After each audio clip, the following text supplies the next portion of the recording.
الله الرحمن الرحيم. السلام عليك يا أبا عبد الله الحسين وعلى جد الحسين وعلى أم الحسين وعلى علي بن الحسين وعلى أولاد الحسين وعلى أصحاب الحسين ولعنة الله على أعداء الحسين من يومنا هذا إلى يوم قيام الدين. سلام.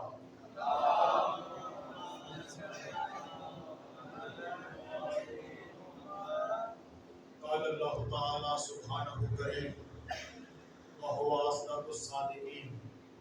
بسم الله الرحمن الرحيم. من يطيع الرسول فقد أطاع الله. درود بھیجے محمد والے.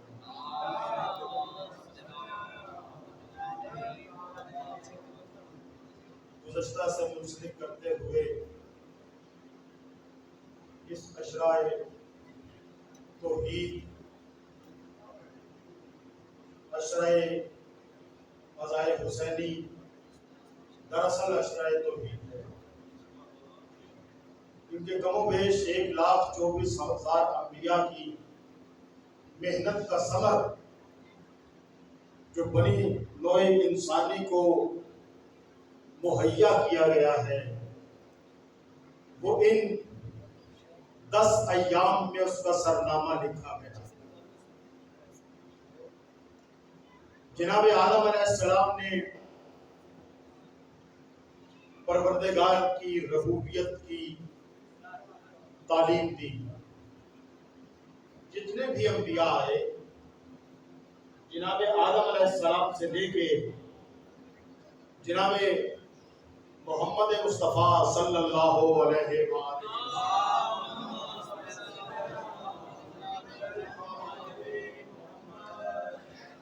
سب انبیاء نے حلال اور حرام، حق اور باطل کو ایک دوسرے سے جدا کر کے دکھایا اور بتلایا کہ باطل کو ترک کر دو گے بقا پا جاؤ گے، حلال کو اختیار کر لو گے طاہر ہو جاؤ گے. وہ جو ہے باطل سے تبرہ کرو گے، حق سے تولا کرو گے تو ہم الفائزون ہو جاؤ گے. اسے کہا گیا ہے اطاعت. من یطیع الرسول فقد اطاع اللہ. جس نے رسول کی اطاعت، اس نے اللہ کی اطاعت. اللہ ہر شے پہ قادر ہے. اللہ یہ اختیار رکھتے ہیں کہ وہ ہر انسان پہ، جہاں پہ 2 ملکوں کی 2 فرشتوں کی ذمہ داری ہے. قبر میں بھی فرشتے آئیں گے، طواف بھی فرشتے کرتے ہیں. جو فرشتہ آج طواف کر رہا ہے پتہ نہیں 70,000 سال تک اس کی باری آتی ہے یا نہیں. ایسا ہی ہے نا. ہر انسان کو اللہ تعالیٰ مجھے، آپ کو، ہم سے پہلے جو انسان اس دنیا میں آئے، ایک فرشتے کے ذریعے اللہ ان پہ اپنا پیغام بھیج سکتا تھا نا. دیکھو اللہ ہے، اللہ نے مجھے بھیجا ہے، میرے پاس یہ طاقتیں ہیں، میں طاقتیں تمہیں دکھا سکتا ہوں. اللہ نے مجھے اتنا طاقتور بنایا ہے. جبرائیل کو دیکھیں، جب طائف میں رسالت مآب صلی اللہ علیہ وآلہ وسلم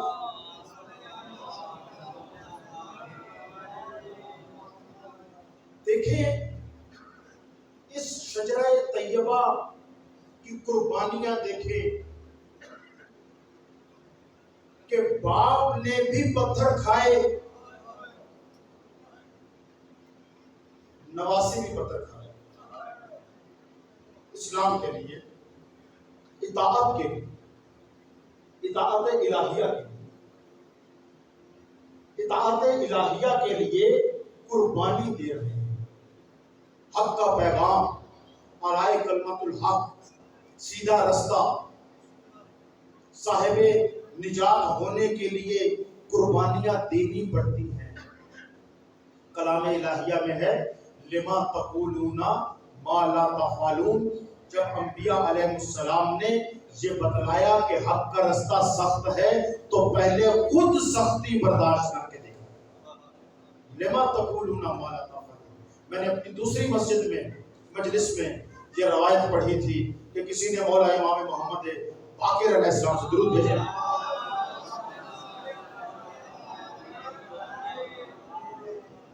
بولا تبلیغ کے لیے جا رہا ہوں، کوئی ہدایت کیجئے کہ بہتر طریقے سے تبلیغ کر سکوں۔ تو مولا نے کہا کوشش کرنا تبلیغ کے لیے زبان الفاظ کا سہارا نہ لینا پڑے، کردار ایسا ہونا چاہیے کہ معلوم ہو کہ یہ جو کہتا ہے وہ کرتا ہے، نہیں پہلے کرتا ہے پھر کہتا ہے۔ اس کے قدم بولتے ہیں، اس کے ہاتھ بولتے ہیں، اس کی آنکھوں کی حیا بولتی ہے، اس کے الفاظ روح کو اتر بیز کرتے ہوئے طاہر کر دیتے ہیں، سماعتوں کو معطر کر دیتے ہیں، سماعتوں کو طہارت عطا کرتے ہیں۔ ایسا عامل باعمل ہوگا تو اس کی اطاعت کرنے پہ دل بھی جائے۔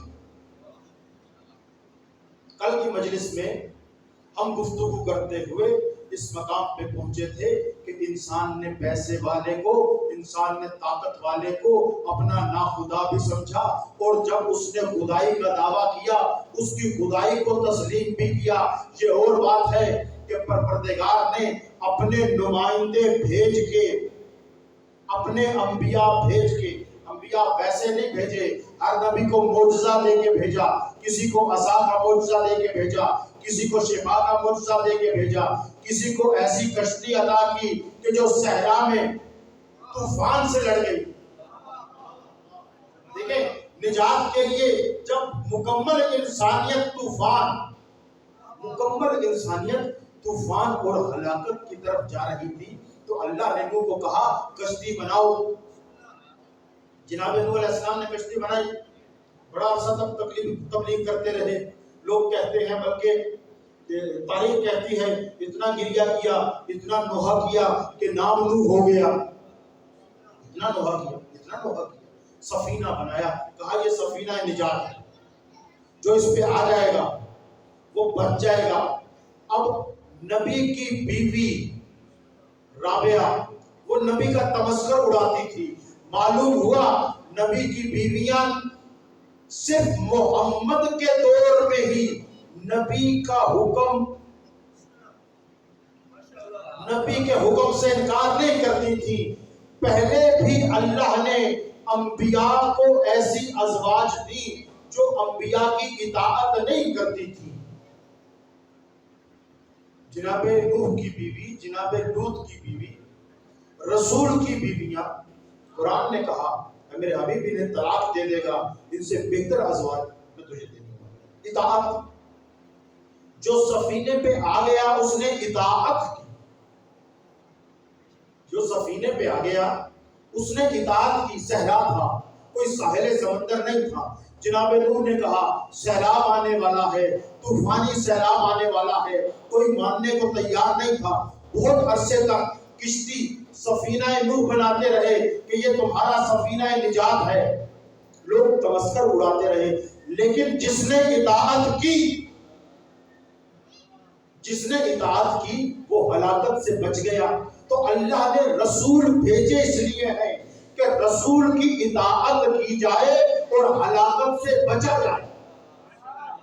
اب اگر کوئی رسول یہ کہے ان الحسین مصباح الدجا وسفینۃ النجات، تو پھر مان لینا چاہیے کہ جو مال حسین ہوگا وہی صاحب نجات ہوگا، جو ماں الحسین ہوگا اسی کی زندگی میں روشنی ہوگی۔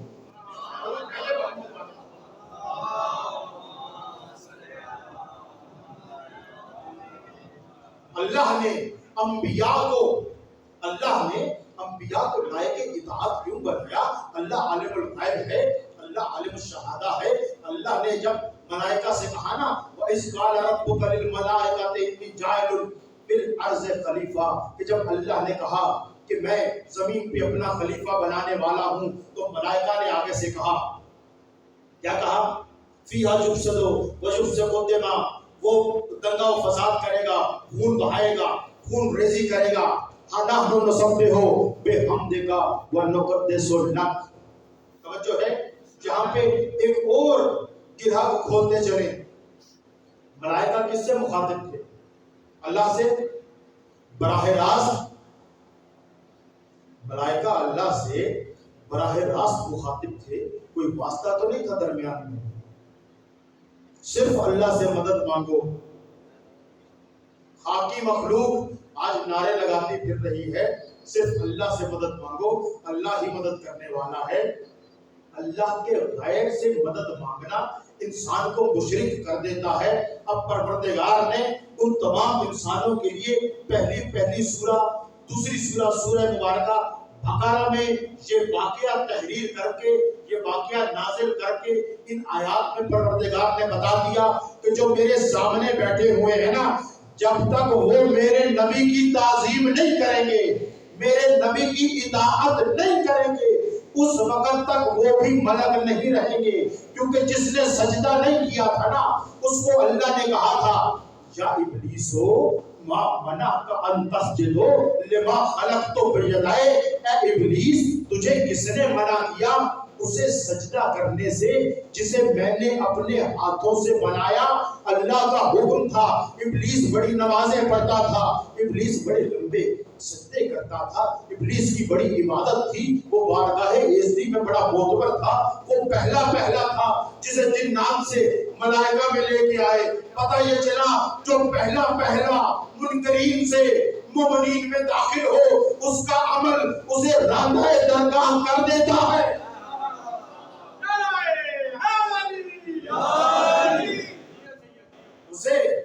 اسے اپنے پہلے ہونے پہ بڑا فخر ہوتا ہے کہ پروردگار میں پہلا جن، میں نے تیری اتنی عبادت کی، پروردگار میں نے تجھے اتنے سجدے کیے، پروردگار میری طاقت اتنی ہے۔ اور پھر اس نے یہ کہا کہ انا، تو نے اس کو مٹی سے بنایا، ٹھیک ہے، مجھے آگ سے بنایا، انا خیر منہ، میں اس سے بہتر ہوں۔ گویا جو اللہ کے بنائے ہوئے سے اپنے آپ کو بہتر سمجھے وہ ابلیس ہوتا ہے، چاہے وہ عالم ملکوت ہو، چاہے وہ مدینہ، کیونکہ اللہ کی سنت تبدیل نہیں ہوا کرتی۔ پروردگار نے کیا کیا؟ پروردگار نے، جناب پروردگار عادل ہے، اصول دین میں اسی اشرے میں گفتگو کرتے ہوئے توحید کے بعد اس کے ساتھ تسلسل سے جو ہے وہ ہے عادل۔ پروردگار نے آدم کو سجدہ ویسے نہیں کروایا، پروردگار عادل ہے۔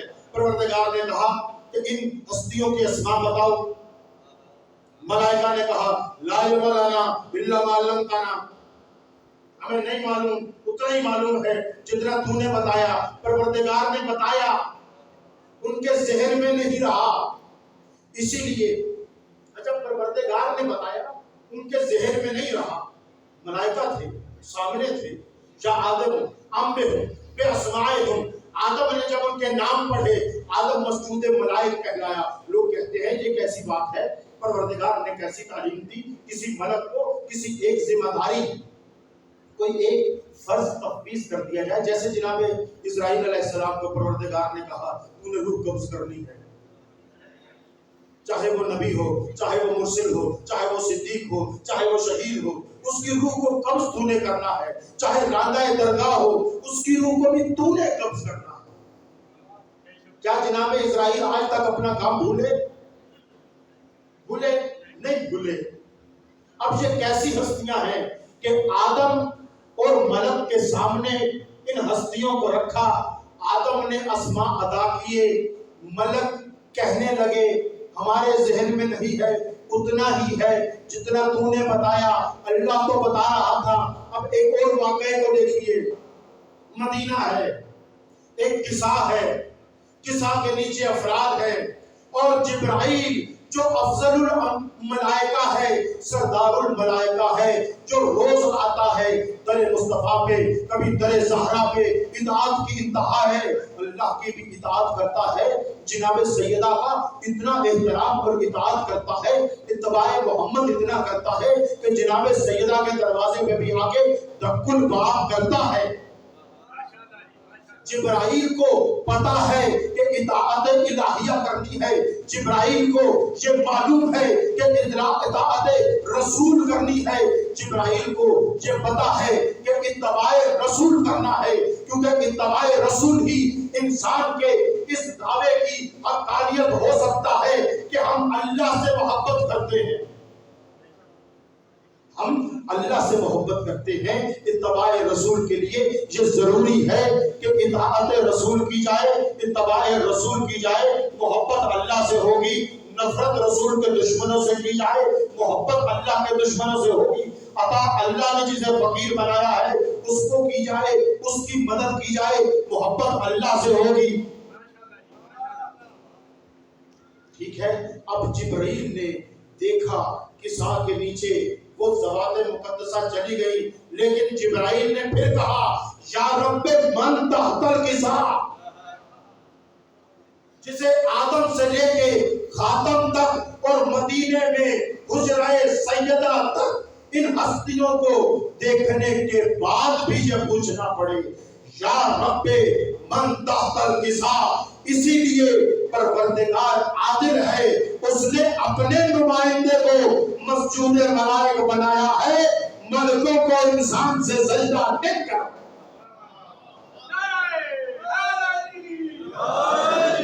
ضرور بھیجے محمد والے۔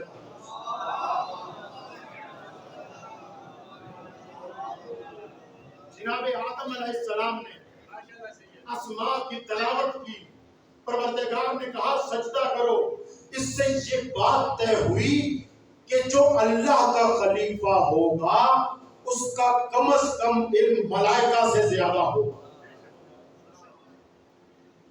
جو اللہ کا خلیفہ ہوگا اس کا کم از کم علم ملائکہ سے زیادہ ہوگا۔ اچھا، اللہ نے زمین پہ آدم کو بھیجا کیوں؟ تمام شیعہ سنی کتب میں متفقہ طور پہ یہ تحریر ہے کہ پروردگار نے یہ کائنات بنائی ہے محمد مصطفیٰ کی مدح سرائی کے لیے، کہ میرے محبوب پہ لوگ درود بھی بھیجیں اور میرے محبوب کا لوگ کلمہ بھی پڑھیں۔ جناب آدم کے دور میں جو افراد اس دنیا میں تھے ان کا کلمہ تھا لا الہ الا اللہ آدم صفی اللہ۔ جناب عیسیٰ کے دور میں توحید کا پرچار تھا، جناب عیسیٰ کی نبوت کا اقرار تھا۔ جناب خلیل کے دور میں توحید کا پرچار تھا، جناب خلیل کی رسالت کا اقرار تھا۔ یہ اقرار رسالت اور اقرار توحید انسان کو متقی بنانے کے لیے، مطیع بنانے کے لیے اور تابع حکم بنانے کے لیے اللہ نے رکھا اس لیے ہے کہ جس کا جمع بشریت بظاہر انسان کی طرح ہوگا، جب انسان اس سے جسامت میں قوی ہونے کے باوجود نہیں، جیسے ملک نور سے بنے ہوئے ہیں، پرواز کی طاقت رکھتے ہیں، انسان پرواز کی طاقت تو نہیں رکھتا، لیکن انسان اشرف الملائکہ ہے۔ حدیث مبارکہ ہے نا، نہج البلاغہ میں مولا فرماتے ہیں انسان اگر عقل کے تابع زندگی کرے بسر تو وہ ملائکہ سے افضل ہے، اگر اپنی خواہشات کے تابع زندگی بسر کرے تو جمادات اور حیوانات سے بدتر ہے۔ عقل ہے کیا؟ عقل وہ ہے جو اطاعت کی طرف لے کے جاتی ہے، عقل ہے کیا جو اطاعت کی طرف، اتباع کی طرف لے کے جاتی ہے، عقل وہ ہے کہ جو حق کو باطل کو پہچان کراتی ہے، جو حق کا نمائندہ ہوتا ہے، عقل اس کی قربانی کو تسلیم کرتی ہے، جو خود ساختہ ہوتا ہے عقل اس کو راندہ درگاہ کرتی ہے۔ یہ ممکن نہیں ہے کیونکہ عقل کا کام اصول کافی میں درود بھیجے محمد والے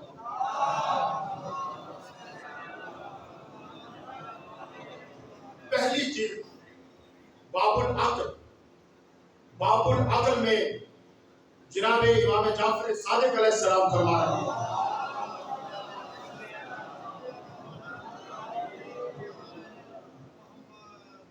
پروردگار نے سب سے پہلے جب عقل کو خلق کیا فقال له اقبل، اسے کہا آگے بڑھ، ثم اقبل، پھر وہ آگے بڑھی،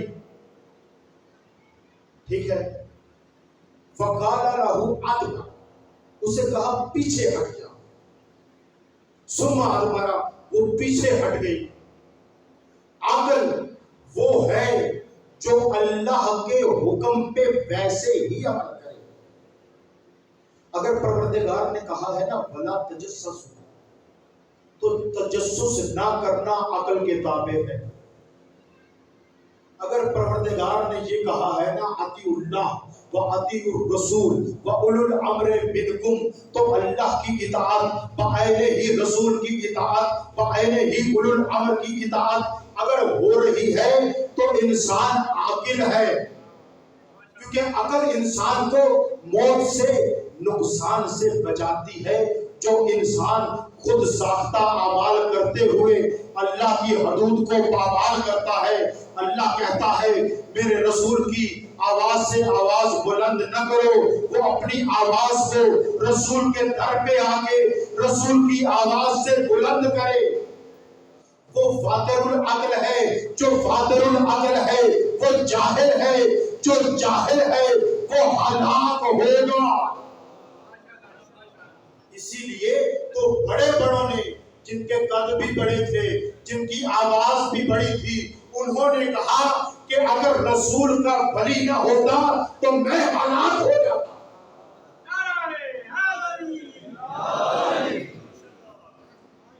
مولانا صاحب نے گزشتہ چند دنوں میں آپ کی سماعتوں کے نظر عدل امیر المومنین کے واقعات گزارے، بچے کی ولادت، بیٹے اور بیٹی کی ولادت، فیصلے، ٹھیک ہے، جہاں پہ عقل ہوگی وہاں پہ عدل ہوگی، جہاں پہ عقل ہوگی وہاں پہ عدل ہوگا، جہاں پہ عدل ہوگا وہاں پہ رسالت کی تسلیم ہوگی، جہاں پہ رسالت کی تسلیم ہوگی وہاں پہ یہ تصدیق ہوگی کہ یہ رسول جو ہے یہ کائنات میں اس وقت موجود تمام موجودات سے افضل ہے، طاقت میں زیادہ ہے، علم میں زیادہ ہے، عقل میں زیادہ ہے، اسی لیے اس کی اطاعت ہو۔ جناب موسیٰ علیہ السلام کے دور میں، جناب موسیٰ علیہ السلام کے دور میں جادو اپنے عروج پہ تھا۔ سامری جادوگر بڑا مشہور جادوگر، بچوں کے لیے کئی لکھنے والوں نے کہانیاں بھی لکھی سامری کی، اور بھی جادوگر تھے۔ اب وہاں پہ پیمانہ تھا کہ جادوگر اپنے جادو سے ایسے کرتب دکھاتے تھے کہ عقل دنگ ہو جائے کس کی؟ کیا اللہ پہ یقین رکھنے والے کی عقل دنگ ہو سکتی ہے؟ نہیں ہو سکتی۔ جناب موسیٰ علیہ السلام کے سامنے جب جادوگروں نے رسیاں پھینک کے سانپ بنائے، جناب موسیٰ علیہ السلام نے عصا پھینک دیا، عصا سارے سانپوں کو کھا گیا۔ یہ واقعہ آپ نے سنا ہوا ہے، لیکن ایک اور واقعہ بھی ہے، میں بھی آج ایک واقعہ سنا ہوں۔ درود پڑھے محمد والے محمد۔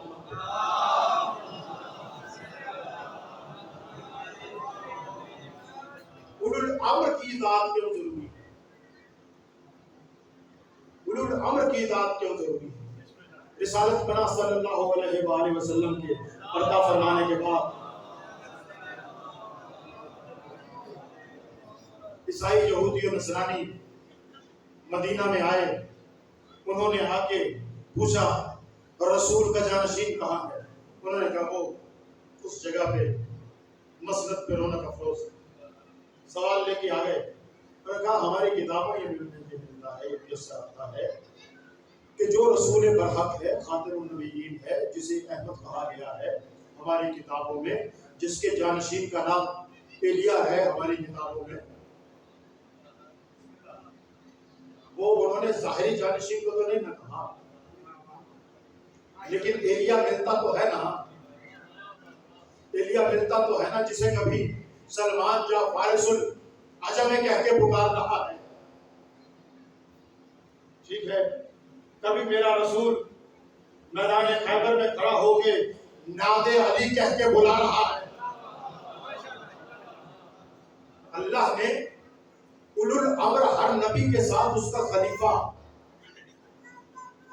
اس کا وارث، اس کا جانشین، ثم اورثنا الکتاب اصطفینا من عبادنا، پھر ہم نے کتاب کا وارث کیا جسے ہم نے چن لیا، اصطفینا جسے ہم نے چن لیا، من عبادنا اپنے بندوں میں سے. ایک بات تو طے ہو گئی کہ اللہ کا عبد ہوگا، چنے گا بھی اللہ، اور جسے اللہ چنے گا وہی ہوگا وارث کتاب. اب جس کے قلب پہ قرآن نازل ہوا، اس کے جانے کے بعد اس کے جانشین کو ڈھونڈتے ہوئے یہ تین اہل کتاب مدینہ میں آ گئے. آ کے پوچھا محمد رسول خاتم کہاں ہے؟ انہوں نے کہا پتہ فرما دیں. ان کے جانشین کے پاس لے جاؤ. وہ جو مسند نشین تھا، مسند نشین کے پاس لے گئے.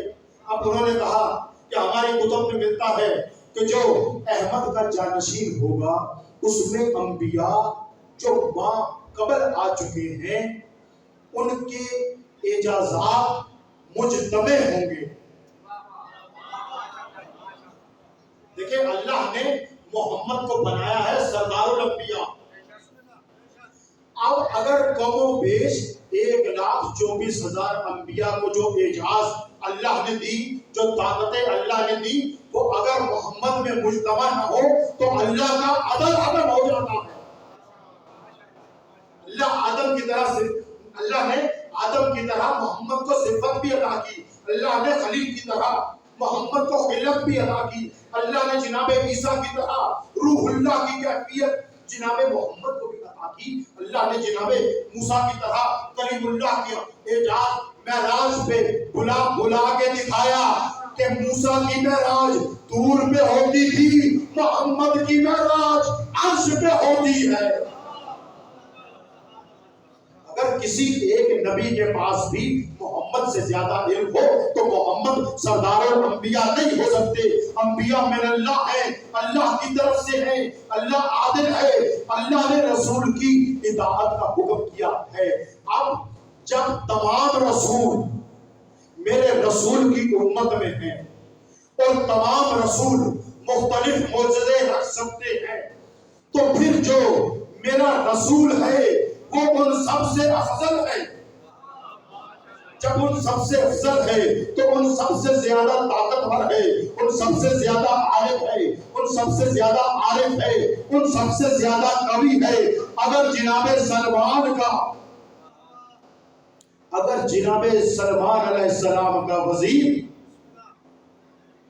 چشمے زدن میں ملکہ بلقیس کا تخت وقت پہ اختیار رکھ کے ہزاروں میل کے فاصلے سے جناب سلیمان علیہ السلام کے دربار میں لانے کی طاقت رکھتا ہے تو میرے رسول کا وزیر تو اتنی طاقت رکھتا ہے کہ جیسے رسول عرش پہ پہنچے علی بھی عرش پہ پہنچ جائے.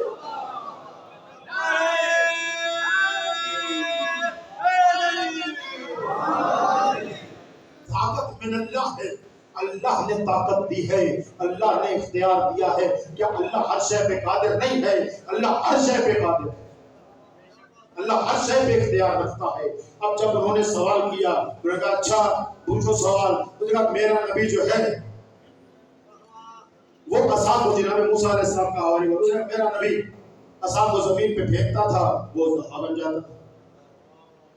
کہا نہیں ہمارے پاس یہ اختیار نہیں ہے، وہ ہمارے نبی کے ساتھ پروردگار نے. اچھا دوسرا آگے بڑھا، اس نے کہا میرا نبی عزیر علیہ السلام لوہے وہ ہاتھ میں پکڑتے تھے وہ نرم ہو جاتا تھا. یہ مشکل سوال. اگر اچھا یہ بھی وہ رسول کے ساتھ پروردگار نے اٹھا لیا. جناب عیسیٰ علیہ السلام کا حواری آگے بڑھا، اس نے کہا میرا رسول مردوں کو زندہ کر دیتا تھا. تم اگر صحیح جانشین اور وارث مصطفیٰ ہو تو مردہ زندہ کر کے دکھاؤ. اس نے کہا نہیں, ہمارے رسول کی کرامات اور معجزے ان کے ساتھ چلے گئے, جانشین یہ اختیار نہیں رکھتا. وہ تینوں کو دربار بن گئی تھی مسجد, اس کا منبر مسجد بن گیا تھا. حق میں وقت کے دربار سے باہر نکلے اور یہ کہتے جا رہے تھے کہ ابھی وہ ہماری کتب میں جس صاحب لائق اطاعت کا ذکر ہے اس کا ظہور نہیں ہوا. اب مولا کے غلام بھی تو تھے نا. پاکستان میں حکمران کی آئی ایس آئی چلتی ہے, ایم آئی رپورٹیں دیتی ہے, ٹھیک ہے, آئی بی ہے, انٹیلیجنس کے مختلف محکمے ہیں, وہ جو حاکم وقت ہے اسے اطلاع دیتی ہے کہ ہاں بھائی فلاں جگہ پہ یہ کام ہو گیا. اب جب مسجد نبوی سے نکلتے ہوئے نصرانی, عیسائی, یہودی ان سائلین کے سوال پھر ختم ہوئے نا, تو پھر مولا کا ایک غلام تھا, اس نے کہا آؤ محمد کے وصی کے پاس لے کے جاؤ. اب یہ ذہن میں رہے کہ جو اللہ کا نمائندہ ہے اس کا کم از کم علم ملائکہ سے زیادہ ہونا چاہیے. اب جو 1,24,000 انبیاء پہ اختیار رکھتا ہے نبی, اس کا وصی 1,00,000 کم و بیش 1,24,000 انبیاء سے افضل ہونا چاہیے. وہ نبی اتنی طاقت رکھتا تھا, یہ اس کے وصی سے ساتے ہونا چاہیے, اس کے ولی سے ساتے ہونا چاہیے, تاکہ جیسی اطاعت اللہ کی ویسی اطاعت محمد کی اور ویسی ہی اطاعت محمد کے جانشین کی ہو سکے. اب وہ غلام لے کے مولا امیر علیہ السلام کے پاس آ گئے.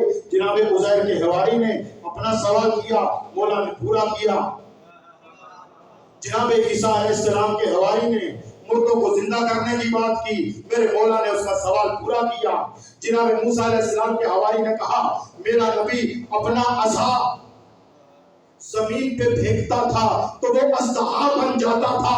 اب میرے علی نے وہ جو غبار پڑا ہوا تھا اس کی دستی نکالی, اسے زمین پہ پھینکا, وہ اژدہا بن گیا. جناب موسیٰ کا ماننے والا ڈر گیا, گھبرا گیا. اب میرے نبی کا وصی وہ ہے کہ جیسے اس نے دیکھا کہ وہ گھبرا گیا ہے, اپنے علم کا مظاہرہ کیا, کہا اے موسیٰ کے امتی, تیرا رسول بھی اژدہا دیکھ کے گھبرا گیا. موسیٰ کے پاس معجزہ وہ عصا جو خصوصی دیا گیا.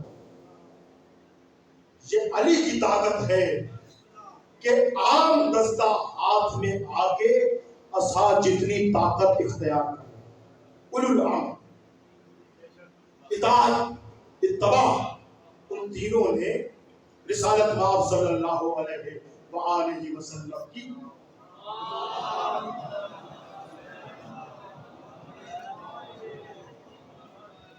ذات پہ اپنے ایمان کے ساتھ وصی رسول پہ بھی ایمان لے لیا. وصی رسول پر ایمان لے کے آئے علم اور اعجاز کے ساتھ. اب رسالت کے بعد اگلا اصول دین ہے امامت. پروردگار نے کلام الہیہ میں جناب خلیل کو امتحانات کے بعد کامران ہونے میں منصب امامت پہ فائز کیا. انی جاعلک للناس اماما. موضوع نہیں ہے میرا, موضوع ہے حسینیت, معراج اتباع و اطاعت. حسینیت, معراج اتباع و اطاعت, مکمل موضوع. اس میں اتباع بھی ہے, اطاعت بھی ہے. من اللہ وہ ہے جو اپنے ما سبق کا اگر ولی ہے, وصی ہے, وزیر ہے, تو ان تمام اختیارات کو استعمال کر سکے. جیسے اللہ نے اپنا نمائندہ جناب عیسیٰ کو بنایا تو جناب عیسیٰ علیہ السلام نے مردوں کو زندہ کیا قم بِإِذْنِ اللہ کہہ کے. اب مجھے نہیں پتا قم بِإِذْنِ اللہ کا مطلب, اذن کا مطلب حکم کہاں سے لیا جاتا ہے.